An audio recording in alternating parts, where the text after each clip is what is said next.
For the Friday witchy random video this week, I got another question. Oh my god, I'm so stoked. If you have more of these, please leave them below. This is a lot more fun than me trying to come up with ideas. So this is finding time to witch. This was asked by Victor. Hello, hi, thank you for asking questions. As someone who loves to read a lot like you, I am curious about how you divide your time to read and do the practice. Can you give some tricks? So I think my first major thing is to prioritize what and how you want to fit in your witchcraft. Like, how often are you wanting to be a witch? Do you feel like you have to do it every day? Do you feel like you need to do multiple things in a day? Or do you find yourself making excuses and then you realistically are only doing like witchery like once a week, once a month, once a quarter? Like, how much of a priority is witchcraft to you, and how much are you action-wise actually prioritizing witchcraft? Because mentally you could want to do things and your fantasy self can totally want to do it all, and then your actual lived self is not doing that at all, and your actions are not really matching that fantasy self. So I think it's important to realize, like, how much do you want to prioritize, because it is going to mean some sacrifice. For like 99.99% of the peoples, it's going to take some sacrifice of time. And so you need to figure out what that's going to be and what is going to need to be cut to fit in your witchcraft. With that, the next major point is to set time aside, regardless of whether it's once a week or every day. You need to figure out that time and actually like look at your schedule and see. And if you've never made a schedule of your day, I highly recommend it. It is really eye-opening to see how long you're doing really stupid things. Like, how long are you sitting in bed scrolling on your phone before you actually get out of bed? Because for a lot of us, it could be a while. Like, I've caught myself, I will scroll on my phone for an hour and a half in the morning before I get out of bed. And other times I'll get out of bed, like my alarm goes off, I'm up. And then I have that time to do other things. And so it goes throughout the whole day. You know, when I was working a traditional job, like I started to prioritize writing. And so instead of scrolling on my phone at lunch breaks, I would work on my book. Same thing could apply to witchcraft. You could focus on doing something on your lunch breaks if that's the only time you have. Or I've also done this at other jobs where I would wake up earlier, and I mean early, 2:30, 3 o'clock in the morning I'm waking up. So I have like 45 minutes to do my witchery and then go and get ready for the day. And then other times I've done the opposite. I've stayed up later to do it. My husband does this one most often. He does evening witchery because he's a night owl. I am not.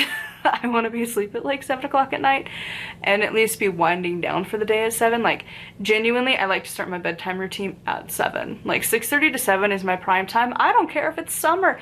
I can go to bed when the sun is still shining. I'm happy to go to bed. I love my bedtime. But I will also get up at like 4 in the morning and like have coffee and be out at like 5 or 6 and just sit outside and read a book and watch the sunrise. So I'm more of a morning person. And also just a sleepy pigeon who just wants to, I could sleep and like be in my bed from like 7 p.m. to 7 a.m. is my ideal. Be in and around my bed. Like, I don't want to do anything. I just want to veg, and it's awesome. After 7, I like to get up and do things. 7 o'clock is like my, okay, I need to actually function.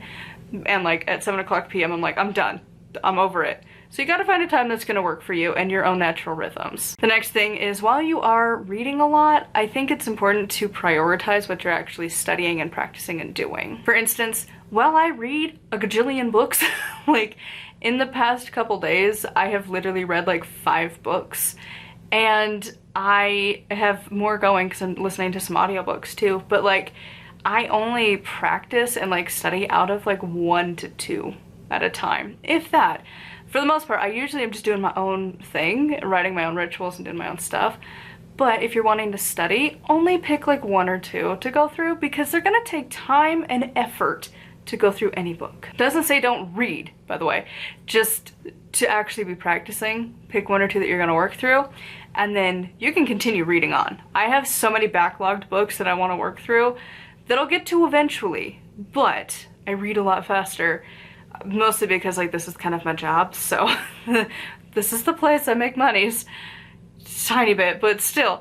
So it's more of a priority for me of work versus not. But people also just like to devour books, and so if you're doing that, like, pick one or two you're actually going to work through, or practices you want to work on, and just hone in on that, regardless of what you're actually reading. And then specifically for mine, because I feel like my schedule is not for most people, because I have a very different life than most people, so this does not apply to, I mean, I guess it kind of does.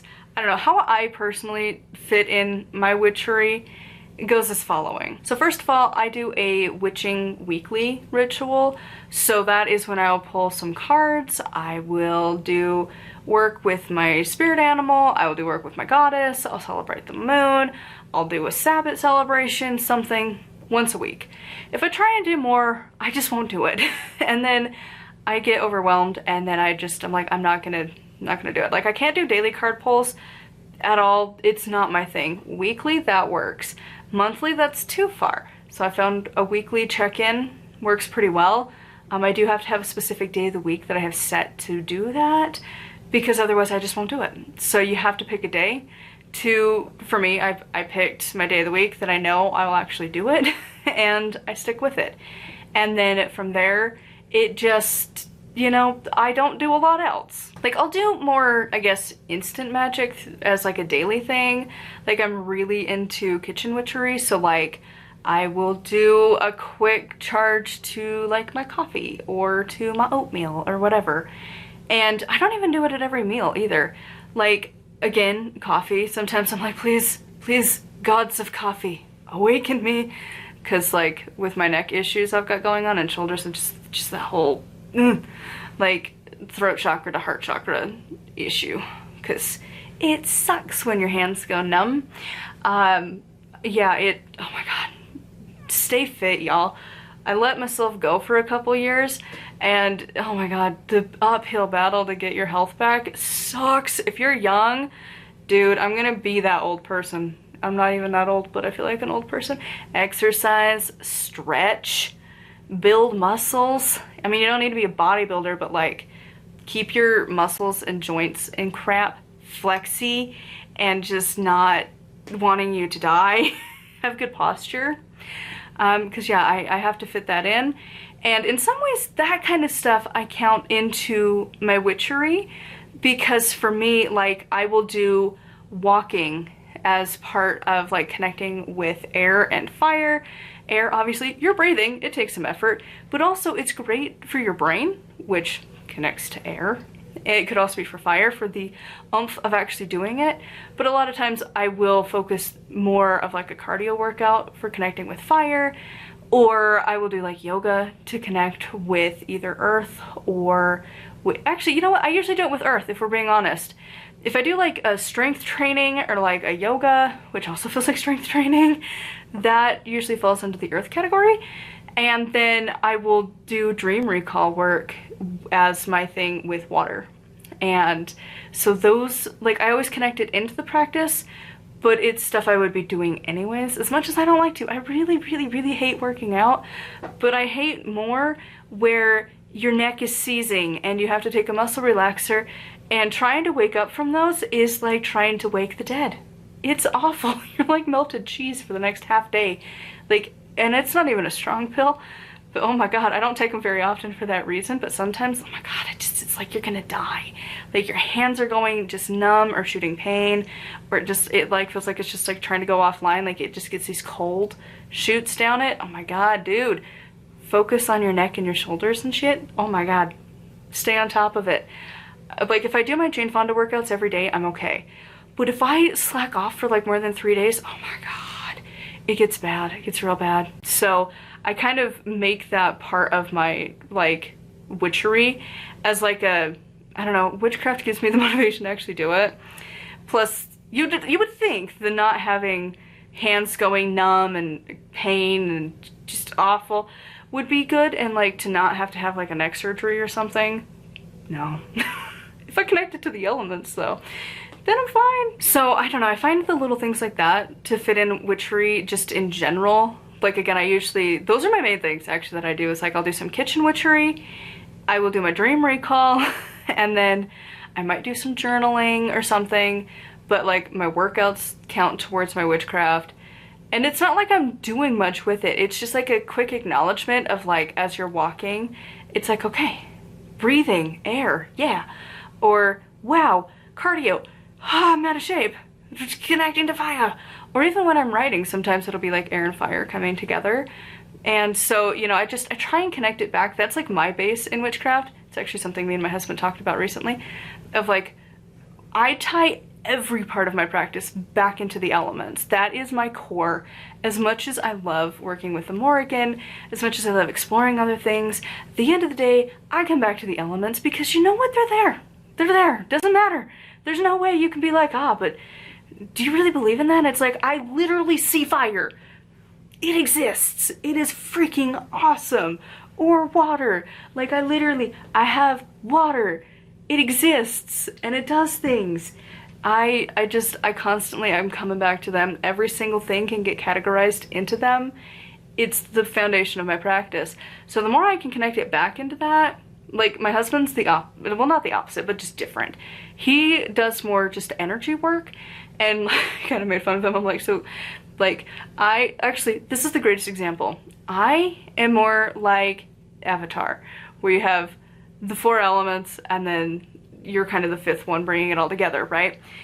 And so you're working with the different ones and managing them all and their different areas of life and stuff. That's my base. I always go back to that and making sure they're balanced and things. And then my husband is more like the Force, where the Force itself is neutral and you can either go like Jedi or Sith. And he works more with energy work and, you know, visualizing different things and pulling energy to do different things or whatever, and changing it into what he needs it to do, where I'm just the elements. That's it. It all comes back down to them every single time. And then, like, I don't know, I think the thing that helps me the most with making sure I do witchery is just my weekly ritual. I realized that's like the only time I'm gonna actually do it. Like, if I tell myself I have to do witchcraft daily, it's not gonna happen. Like, my schedule's pretty busy. Because again, I do a lot. Like okay, I'll run you through one of my days for context. So in the morning, I get up, I write down my dream, and then I will get ready. And then I usually will charge my morning drink. Usually it's coffee. And sometimes I might even do something magically with like my protein bar. I've gotten really, really digging a protein bar with coffee. Like it's kind of nice.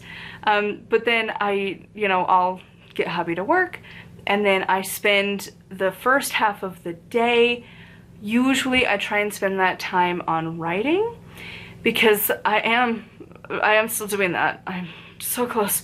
I got book 10, it's almost there. We just have to actually sit down and do the edits and like actually fix the things, and I just haven't done it. Because also I want to put all of my like witchcraft books onto Barnes & Noble too, and that's just, there is such a mental block for that I just don't want to deal with. So I just haven't. And so I just been procrastinating it for like literally a month now. But my 10th book is, I'm gonna work on it this weekend. By the time you see this, it's already passed. So hopefully I actually did it.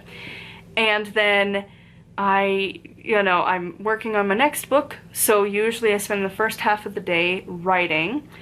And so like yesterday I got like 6,000 words or something into my next book, and then I'll have lunch. Usually in the middle there I'll have a break, I'll have a snack, have my oatmeal. Sometimes I'll magically charge that, and like witchy writing feels kind of witchy, you know, because I'm having to think about things, but also still kind of, it feels kind of witchy to me, but it's not like official witchcraft. So anyways, then I do lunch, and then at that point I usually will try to do, like, ideally, this is where my day gets weird, and I change it every time. Sometimes I want to do a workout first thing in the morning, and I want to do like 3 separate thingy things, maybe 4, because again, I'm tired of this hurting. I'm like, but what do I need to do? So I found that I need to do the hard stuff first in the day, like writing. That's more mentally taxing, and I'm more likely to just not do it. And so I have to do that first thing in the morning. And I also feel the same way about workouts. So I've kind of come to the idea of like in the morning, probably just get up a little earlier, and do a workout, or like right after I take husband to work, come home and do my strength training workout, and then get into writing because I'm going to be sitting for a long period of time anyways. And then at lunch to do a walking or do the cardio, because again, it's middle of the day, I'm gonna need a boost. And then in the afternoon is when I do videos and editing and this stuff. So reading, recording. I found that I don't do it all on the same day. So I will do like my books, reading, like for one day or two or whatever, and then I will do a recording day and then an editing day. And that kind of gets a little squeamish trying to fit everything, but typically that's what I try to do. And then at the end of the day, I save my walk because it's my favorite thing to do, and I will do it. More than anything else, I will actually just go and do a walk. I will not, at the end of the day, do a cardio workout. It's not gonna happen. I'm not gonna do a strength training. I don't care. Walking? No, I could do that. So I save my walk for the end of the day, and then right before bed to try and do a little bit of yoga, because again, with the tight everything, God, it's so obnoxious. And I'm so tired of it, and I don't want it to cause like long-term problems, so I gotta get healthy. So that's what I do. Also in my witchery and commingling with the mundane world, I do try and focus quite a bit on diet and just making sure I'm taking care of my body. But again, that comes back to the elements. That's making sure my earth stuff is good. Like, I gotta make sure I'm nourishing the body I inhabit, so I try to feed it nutritious food and make sure I'm getting all of the things. And I listen to Unnatural Vegan all the time so I can be reminded to use a certain type of oil because it's better. Because like canola had a reason to use that one for some reason. I don't remember. I think it was like ALA or omega-3 or something. I just know she told me to do it, so I do it. But then at the end of the night, if I've got stuff on my mind, I will journal, and then I will scroll through Pinterest because it's my favorite thing to do. And then I go to sleep, and then I record my dreams, and then we start it all over again. And so it's like on the day of the week where I do my witching, I have to plan that it's going to take time, it's going to take effort because I do all of those other stuff anyways. So I have to carve out of my sleepy time, and I don't like it. And so I usually, unless we're doing like a family ritual, then it's fine. But, you know, I do have to plan it. And I have to have it written out beforehand. If I don't, I'm not going to do it. I literally have to, even though I know exactly what I'm going to do, I need it written down. Otherwise, I'm just going to be like, I don't know. And then I just don't do it. It's the stupidest things. So, yeah, I don't know if my schedule would be that helpful. Because again, I don't think most people do that. I don't think most people are rapid release authoring and reading an obscene amount of books as part of a job, but that's how I do it. So anyways, I would love to know from you in the comments down below. A huge thank you to my patrons. If you want to support me, it's patreon.com/nightwillowcrafts. And of course, again, ask questions. These are awesome because I don't have to think about what to talk about. So ask away in the comments below. And until next time, bless be.